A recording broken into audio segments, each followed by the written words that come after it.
गीत का शीर्षक राखी के डोरिया।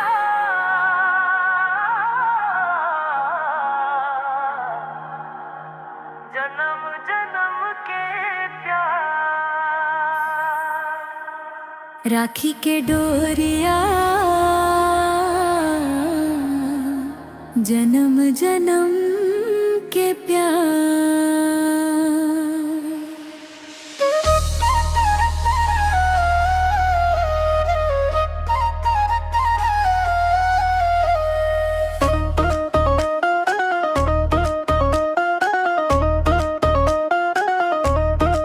राखी के डोरिया बांधेली बहिना नैया के रंगवा सजावेली बहिना।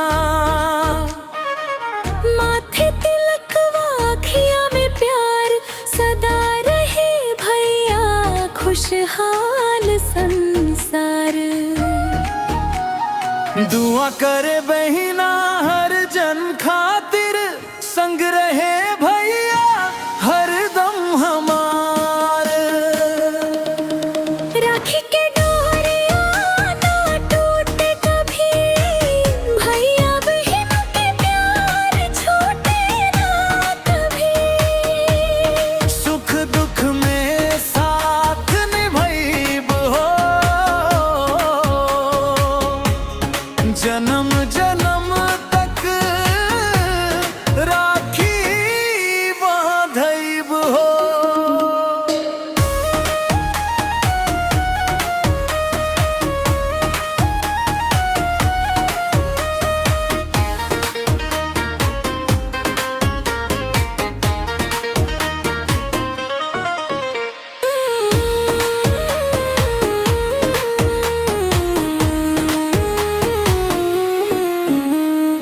बचपन के खेलवा याद आवेला तोहरे बिना मनवा उदास रहेला।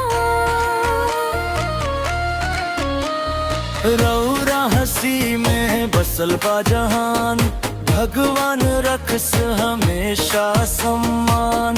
सोना चांदी न चाहिए उपहार बस रहे भैया के आशीष अपार। हर सताई सबसे न्यारा बा राखी के त्योहार प्यारा बा।